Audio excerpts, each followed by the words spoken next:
Welcome back. This is the Big Ten with yours truly, Nina Shivan, and the countdown continues.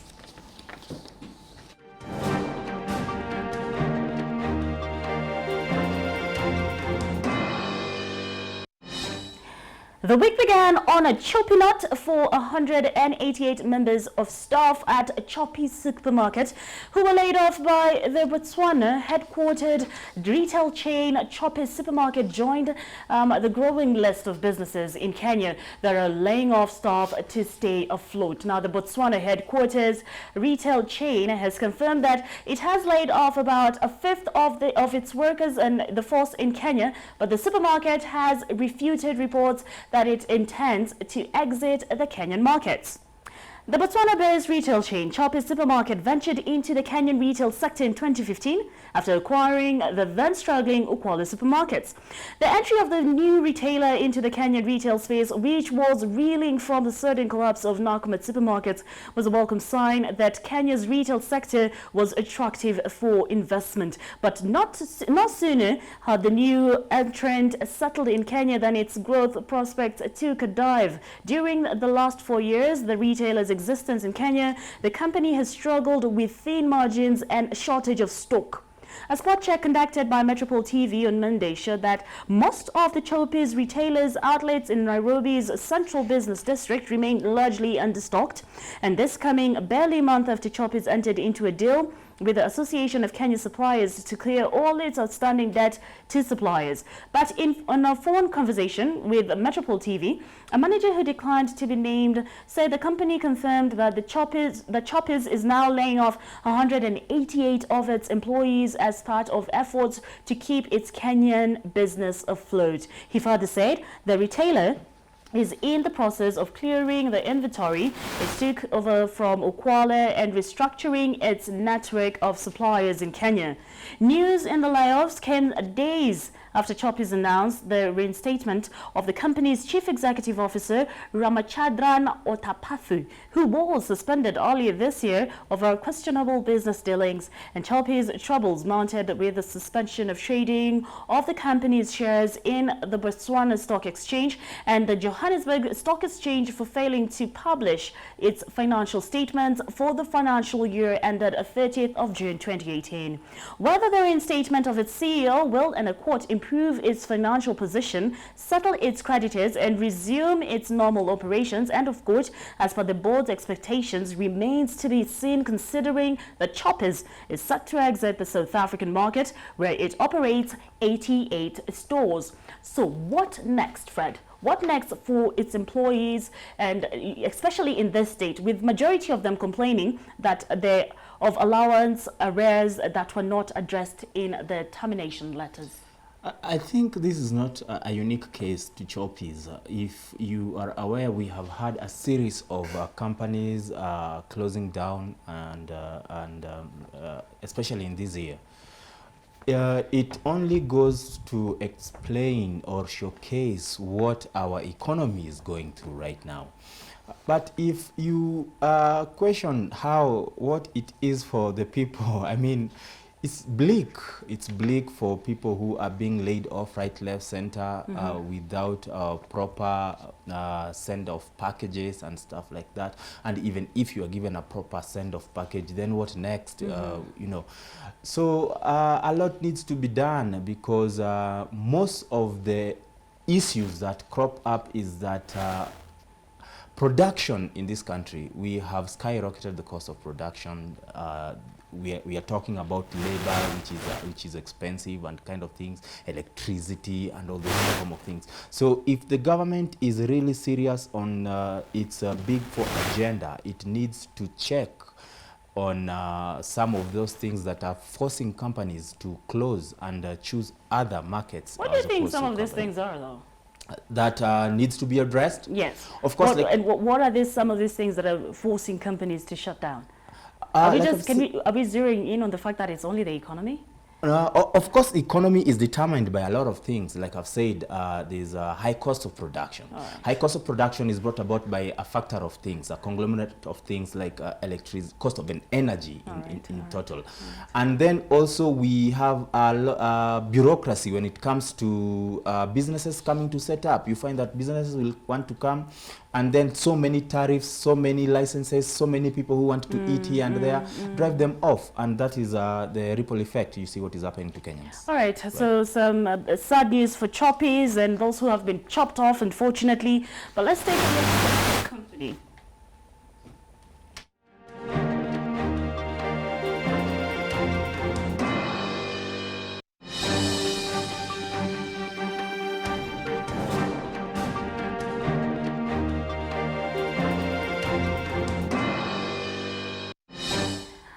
All right, so I said, as Choppers is chopping off, KCB Group was on the news this week as Competition Authority of Kenya approved the proposed acquisition of National Bank of Kenya by KCB Group. But that was on condition that 90% of the merged entities' employees would be retained for 18 months from the closing of the merger. In the authority's view, the limitation of the number of employees that can be laid off will enable the merged entity to progress with the ongoing restructuring.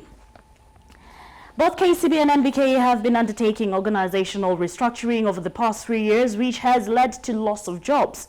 Currently, KCB has 4,835 employees, while National Bank of Kenya has 1,356 staff. The time limitation of 18 months was informed by past presidents and submissions by both banks. And the Competition Authority's approval comes a week after the Central Bank of Kenya approved the merger deal. According to the competition watchdog body, the merged entity will have a combined market share of 16.51%. Now, at the same time, KCB Bank Kenya signed a pact with Japan-based giant lender Sumitomo Mitsui Banking Corporation that will see Kenya's biggest lender by asset tap into the Japanese market. The agreement between the two banks signed in Yokohama last week will see the two lenders expand their financial offerings provided to clients in both East Africa and Japan. Under the deal, KCB will provide banking services including banking accounts and cash management, trade finance, export credit, agency finance and treasury-related products to customers introduced by SMBC to KCB. Speaking on the sidelines of the 7th annual SMBC Africa Summit, Paul Russo, the KCB Group Director Regional Businesses, said KCB expects to open up the East African market to the Asian market, especially in the trade and motor vehicle industry. Now, the deal is also expected to strengthen SMBC coverage in Africa, which currently has 2 representative offices in Egypt and South Africa. Such good news. What do you have to say about KCB tapping into Japan market and, of course, the merger with NBK? I think the merger is more interesting to me, especially because there are factors that have not been brought to the table that needs to be brought out. I will be very fast on this.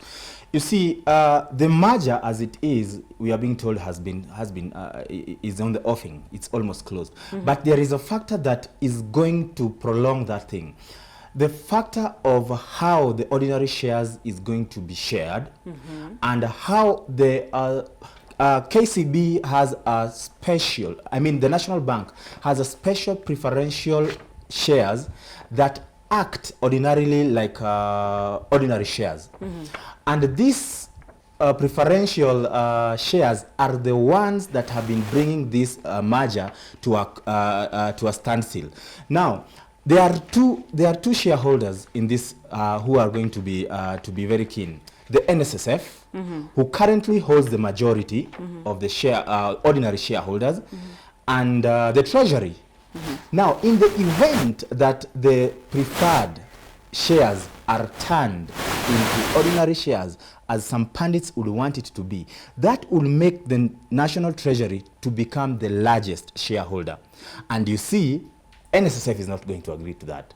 So those are some of the nitty-gritties we need to find out. Otherwise, if this merger goes on and takes place, then it will be a good thing, because then we'll have one stable bank in this country. All right, well, it is a Yes. developing story, and I'm sure Most we'll get definitely. time to discuss more on it as it continues to develop right here on the Big Ten. Most Moving definitely. on swiftly.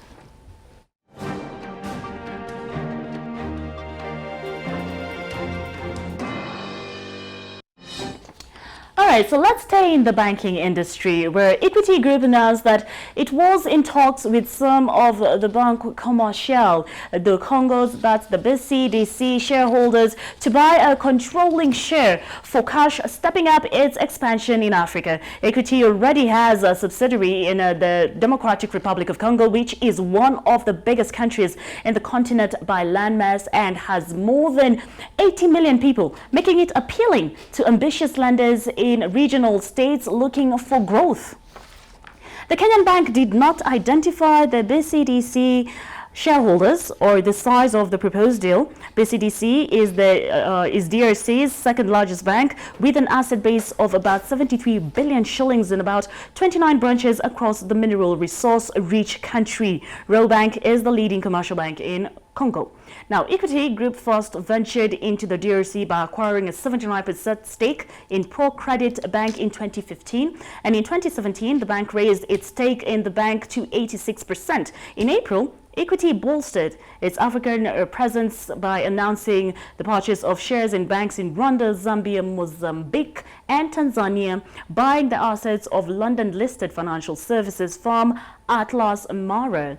Now, Fred, are there geopolitical risks ahead of Equity Group should take into account as it spreads its wings across Central and Southern Africa?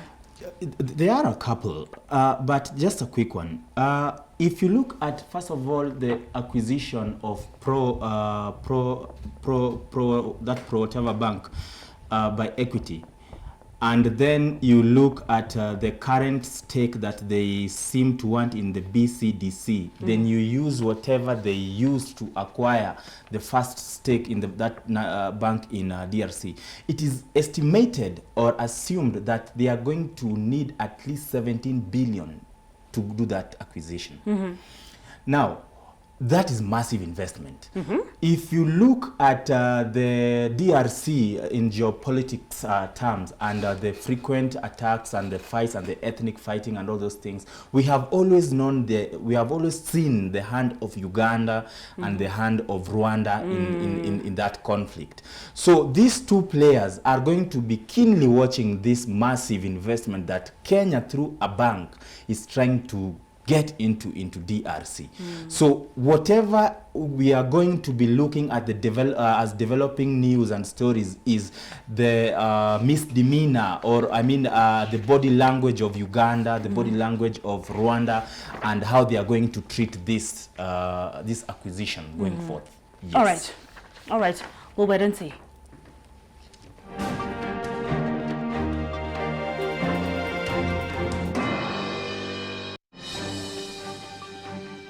All right, so attention turned this week to one of the pillars of the Big Four agenda, the provision of universal healthcare. The government announced that its intention to roll out the prepayment of healthcare as a means of reducing out-of-pocket expenditure, which has been identified as a key impediment to the attainment of universal health coverage. Speaking during the Commercial Bank of Africa's 6th Economic Forum, Dr. Rashid Aman, the Chief Administrative Secretary in the Ministry of Health, said that the government will also affect interventions such as regulation of prices of essential medicines and commodities to reduce the cost of healthcare. It is noteworthy that funding to the healthcare, or rather the health sector, has been on the increase, with the national government having increased its allocation to health by 56%, from 62 billion shillings to 97 billion shillings in 2018-2019 financial year, and held it at 93 billion shillings in the current 2019-2020 year.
All right, so Fred, I want to start off by hearing your take on the implementation and access to healthcare in this country.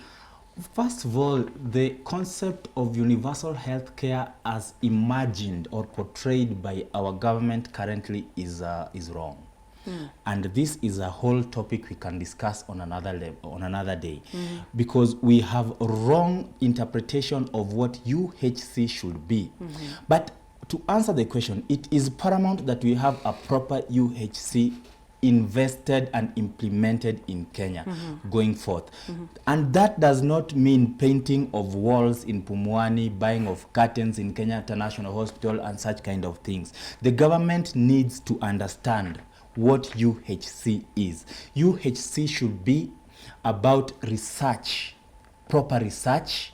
UHC should be about doctors. We must have doctors trained and qualified, deployed in each and every hospital, so that doctors do not strike every now and then. Clinical officers, all those kind of things must be brought to book if we want to have a proper universal health. So in simpler terms, we are not there. We are not there. And what role do you think the private sector is playing as, or in the health pillar of the Big Four agenda? The private sector in our country has been the biggest culprit. And that is the problem, because you find that we have private investors who want to invest in healthcare without wanting the ordinary people to benefit. It's for money purposes, and that has been a big challenge. If you look at the number of complaints and accusations that most Kenyans have brought up, where you find doctors colluding to have somebody sent to wherever, India or whatever it is.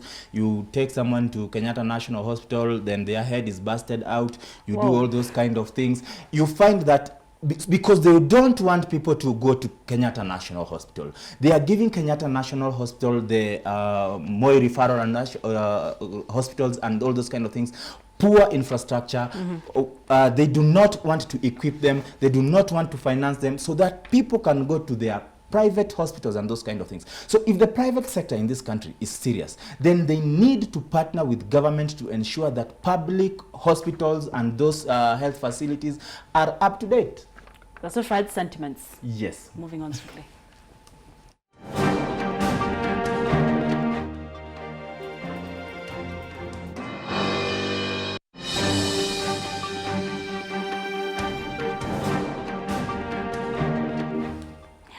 All right, so finally, to our last story on the Big Ten, about 200 influential executives and decision makers drawn from major emerging industries and multilateral institutions and the government sector across Africa converged in Nairobi on Thursday to attend the Africa Summit 2019 organized by Standard Chartered Bank. The rallying call that was made during the summit is that Africa has the potential to be the next growth frontier in the global economy.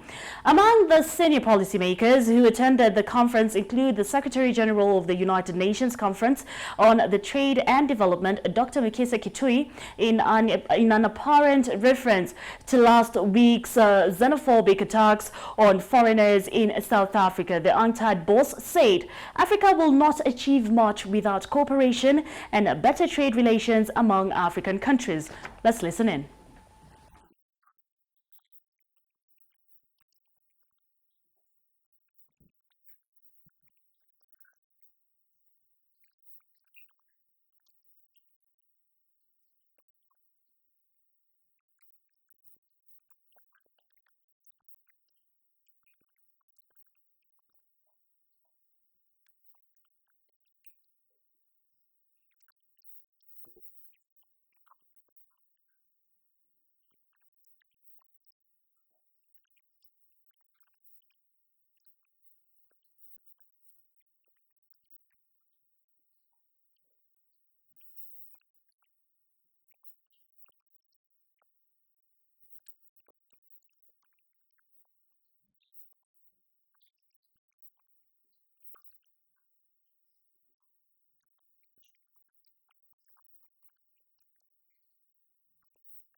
right now, and moving on, just to give more information when it comes to data and debt.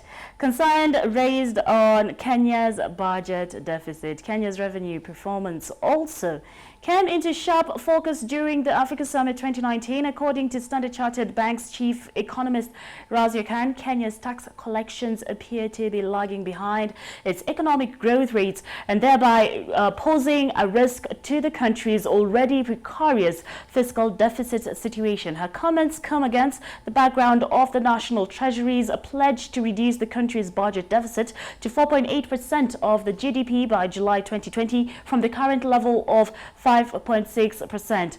Markets Today host Mbitha Mwema engaged Razia further on the risks and opportunities ahead for Kenya's economy. So let's listen in. All right, unfortunately, we can't have that clip run right now. Now, Fred, Kenya is looking into reducing the country's budget deficit to 4.8% by 2020 from the current level of 5.6%. Right. Is this something that is possible? From the onlook of things, we might get there because I've seen a couple of people being nipped for tax evasion, and they are amounting into billions. There was that one who was evading up to 40 billion. Then we had Keroshe, which was up to 14 billion. So if that trend continues, why not? And we hope that the government is going to tighten the noose on so many other people that we know who are out there with our monies. All right. Yes. Well, that's it for our show today. Any last words for our viewers? I'm just glad to have been here to share the Big Ten with you, and I look forward to more. All right, and thank you so much. And that's where we end it on this week's edition of the Big Ten. I've been your host, Nina Shaban. Thank you so much for watching Metropol TV. Don't go anywhere. My colleague is coming up next with the Sports Center. Have a lovely night. It's Friday. Remember, do not drink and drive.